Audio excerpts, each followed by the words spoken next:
let's talk marriage. I have been asked so many times how a crazy lady like me ended up with a really great husband. And honestly, part of it I want to say is just luck, but part of it is not being desperate. And this is the part that I think a lot of women and even men need to hear is marriage is not hard. We hear so much, marriage is so hard. You got to stick through the ups and downs. No. Marriage is not hard. You know what's hard? Life. Life is hard. Going through financial struggle is hard. Going through sickness is hard. Going through the ups and downs of life is hard. Your marriage should not be hard. It should be easy. It should feel easy. It should feel wonderful, actually. Like, I think we've been so conditioned by, like, rom-coms in society and in general that marriage is just this really hard, tough thing that you gotta stick it out through. And it's not. Actually, meeting my partner, my husband, everything was easy with him because he was happy to please me. He was happy to be with me. He wanted to be with me. I wanted to be with him. And it should be like that. So I'm going to just give some dating advice because I get asked a lot about dating advice, and my best dating advice is to be the worst version of yourself possible when you meet this person. And I don't mean that in like a horrible way. I mean, like, you should just be very much yourself. Don't be putting on a front of, well, I'm this perfect person, and trying so hard that you forget who you are because you're trying so hard to be with someone. If you have to try that hard to be with someone, it is not who you're meant to be with. When I met my husband, I was a drug addict stripper with a boyfriend, not looking to date anybody. But I met my husband, and right away, he loved me. He really wanted to be with me. And through him really wanting to be with me, I got to know him. And I realized, actually, I really want to be with him as well. And it was just partially, you can't be desperate. If you are so desperate to please someone, they're never going to get to know the real you. And you want someone who not only knows the real you, but genuinely likes the real you.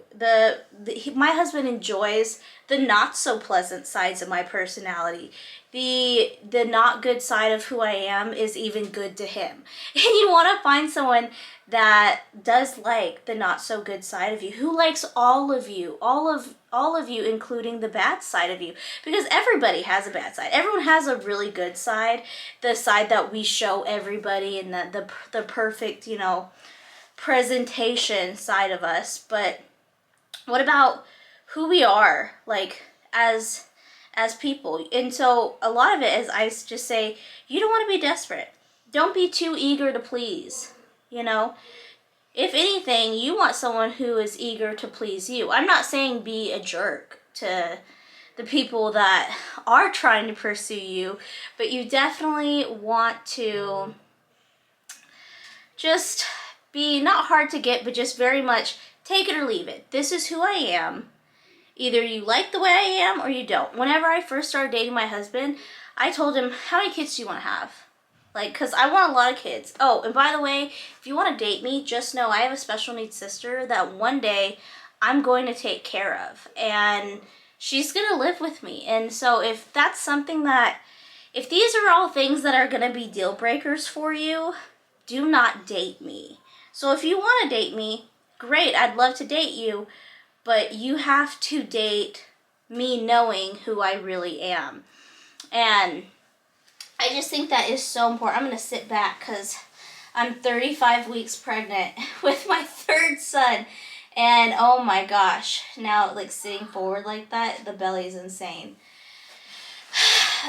I'm just saying, you don't want to be too eager and put on this false persona of you are the perfect person, and then not only lose who you are, but then you give them this expectation that you're always trying to please them.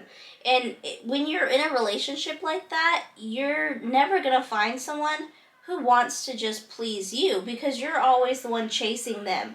You want someone who's going to chase you. I see a lot of people dating now and that whole Netflix and chill. No. No Netflix and chilling. Why would you even want to give someone that wants to Netflix and chill with you on a first, second, third, whatever date? They don't think you're worth a date. Like, let's be real. They don't think you're worth it. They don't even think you're worth taking out in public.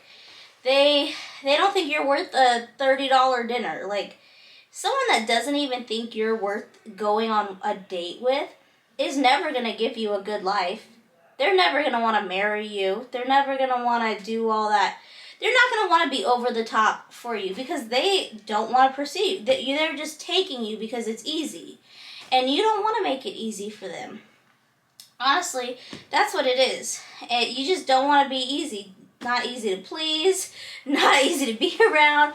And that sounds horrible, but really you just don't want to be, because then that's how you end up with someone who is with you because you're convenient.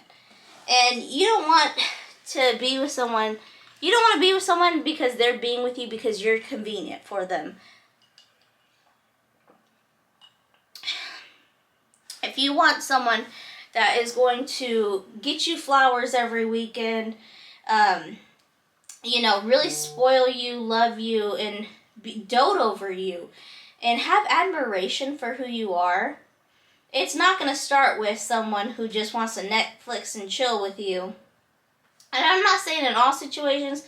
Maybe that's how someone started and boom, they're in a good spot now.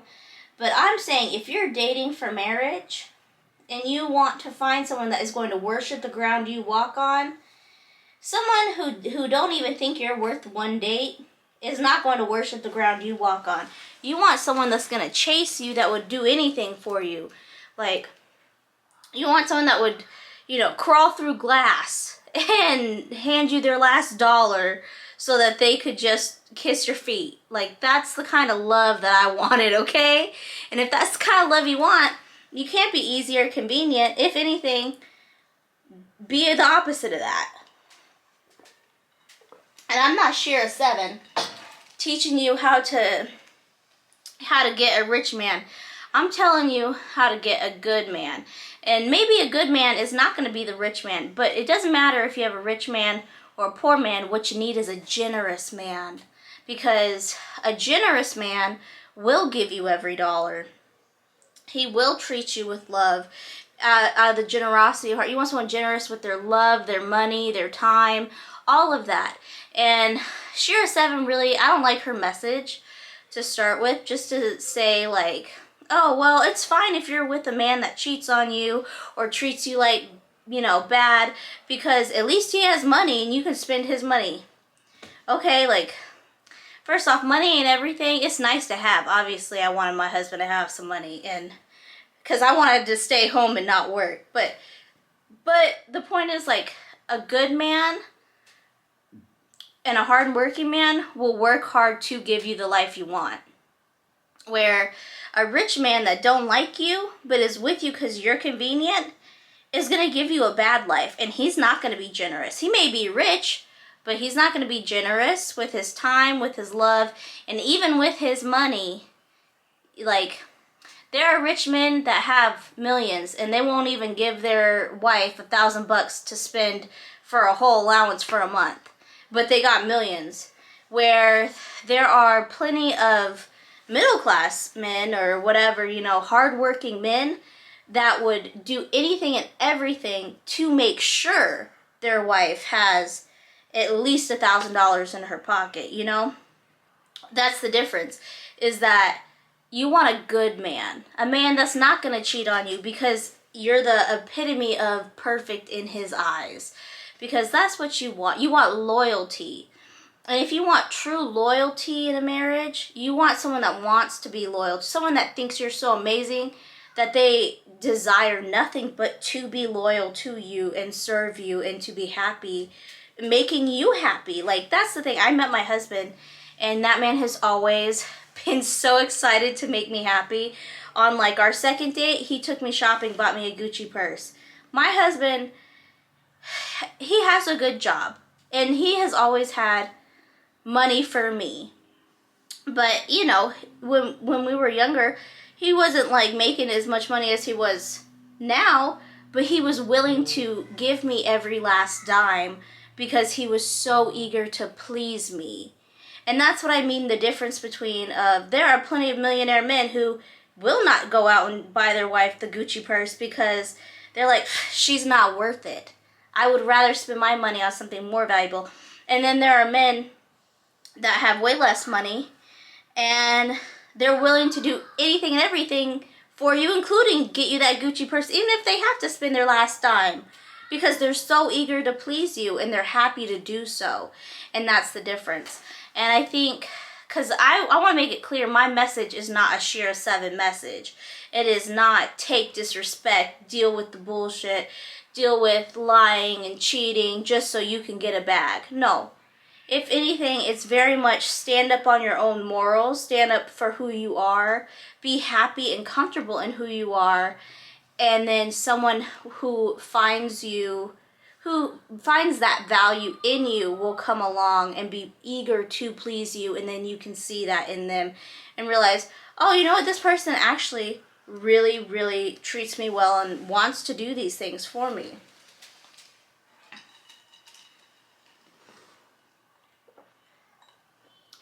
This is really good tea. This is my raspberry leaf tea. I'm getting ready for labor. Like my husband, my last push present was a new Tahoe. And is my husband some sort of millionaire? No.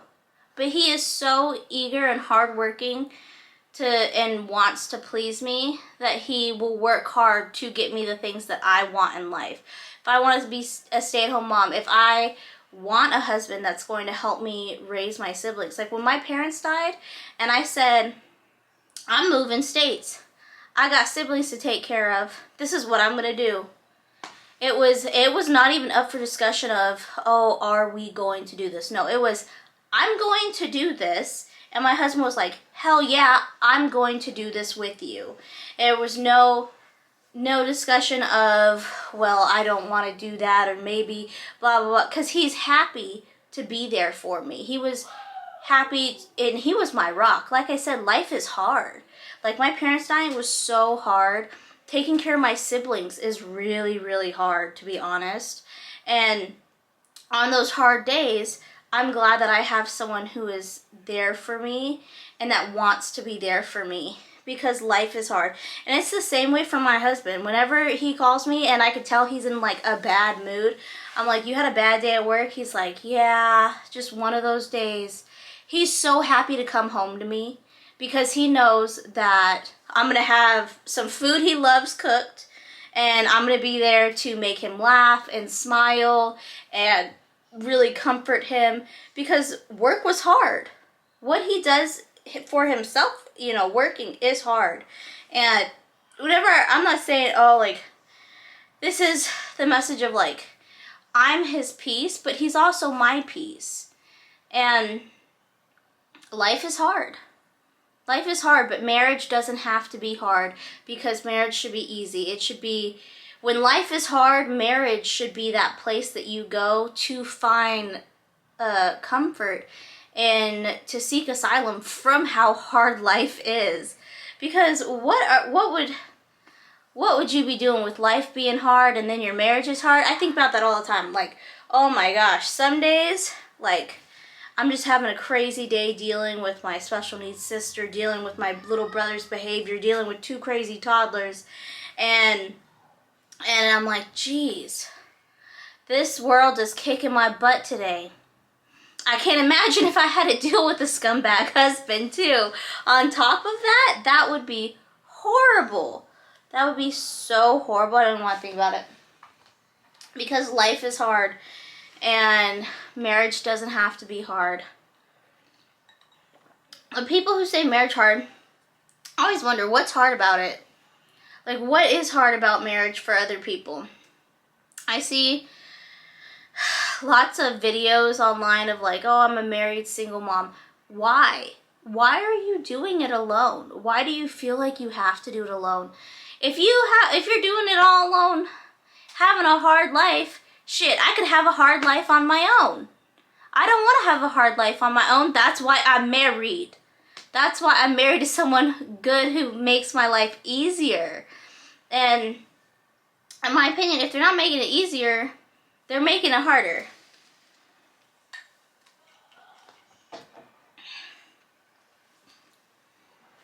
I wish I could pull up a video. There's this woman that I seen on TikTok, and she's talking about what it's like being a married single mom. You know, her husband won't give her any money. And that's what I mean by you need a generous man. Because how's that man making money and you don't got any money in your pocket?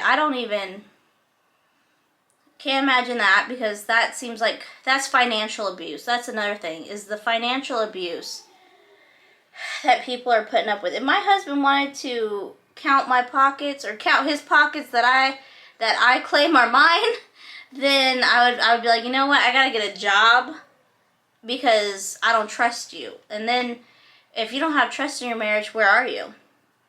So there's that side of it. And then one woman in the comments of this video was like, you need to check his phone. He's probably cheating.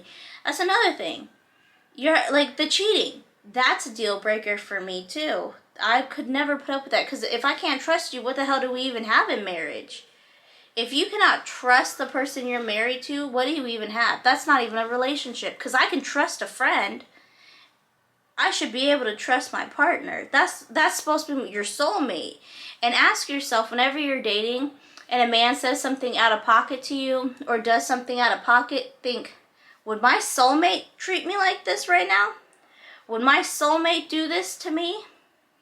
And if the answer is, oh my God, no, my soulmate would never treat me like this, well, that's not your soulmate, and you need to move on. And it's okay to think that way, because not everyone can be your soulmate. You can't go on a date with everyone and everyone just be your soulmate. No, you get one soulmate on the whole world, and you think that's just going to be super easy to find? Probably not. Luckily, my husband found me whenever I wasn't even looking. But I think about that a lot too. Just, would your soulmate treat you like that? I see a lot of people going on dates and they're like, well, he did this, that, and the other, and it was just kind of weird, and he said this to me and it made me uncomfortable, and then he said this to me and it was mean. Why would you even want to get to know that person more? Why would you put up with that so early in the relationship? I don't think I committed to my husband for months, because I was just like, we'll see. We'll see if it stays this good. Because first off, like, I was like, man, this is too good to be true, because he's so amazing. But also, like, I just feel like you can't be too eager and just take whatever you get. You need to be like, you know what? I don't like the way you talk to me. I told my husband when we first started dating, I don't like the way you drive. You're not allowed to drive me anymore. I'm not even joking. We were going on dates and he was driving fast, and I hate fast drivers. I drive slow like an old lady. I literally drive the speed limit and only go 5 above it, and that's me driving fast. And my husband, he loves race cars. He has a car that he works on now, and then he drives like a big old truck. And he loves cars. He loves fast cars. He loves blaring music really loud. And he was just driving really fast. And I was like, I hate the way you drive. And if you don't slow down, I'm never going to let you drive me anywhere ever again. And we went on like another date, and he wanted to drive. I was like, I'm driving my own car, because I literally don't want to drive with you, because I don't like the way you drive. And he was like, I'm sorry. I'll never drive like that again. He's never driven fast with me in the car ever since. Like, I'm not even kidding. He's such a good, calm driver now. And he like, all it took is that one time being like, I don't like the way you drive. I'm not going to allow you to even drive me.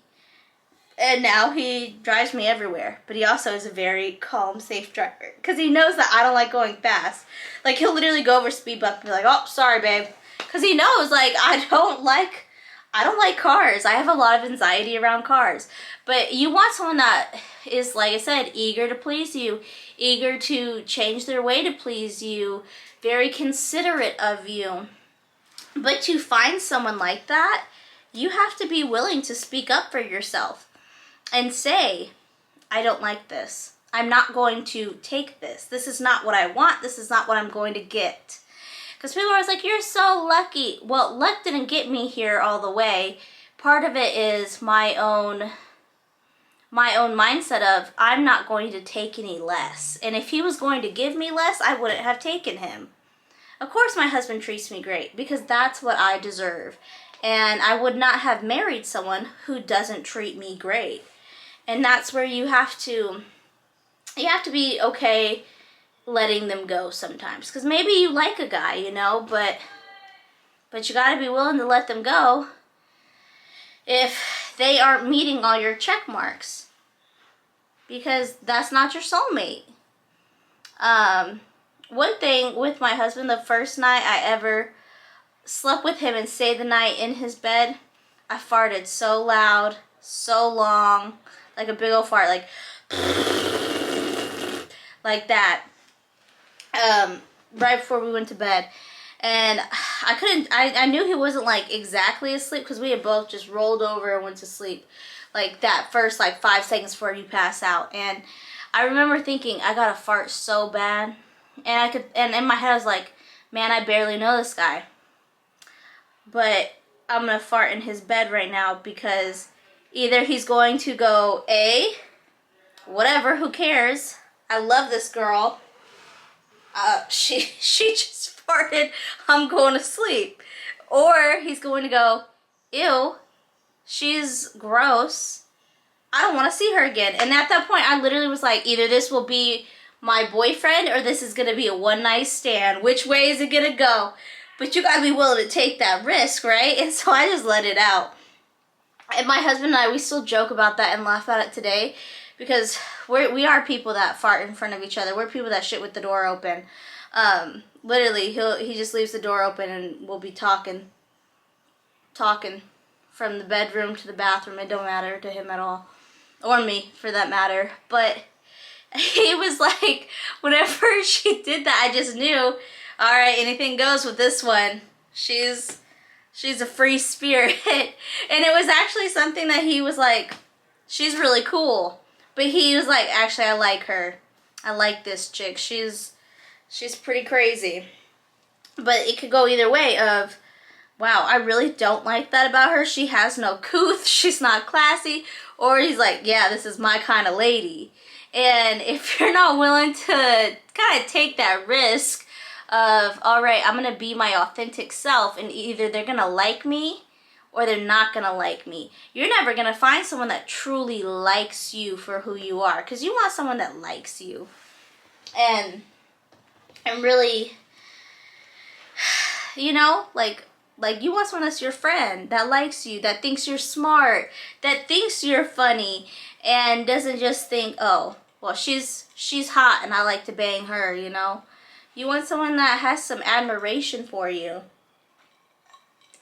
And that's one thing my husband always says about me, is he has a lot of admiration for the kind of person that I am. And I have a lot of admiration for the kind of person my husband is. He is just, he's so strong. He's so strong-willed in mind, like his will in his mind, hardworking, like he is very family-oriented and just has a lot of love to give to me. He's really an introvert with other people, and honestly, I've seen other people try to talk to him, and he's really good at giving the cold shoulder, because he just has no interest in socializing. But, you know, like, I always tell him he's my best friend, and he's always like, you're my only friend. And that's how you want it to be. He's my best friend, and I'm his only friend.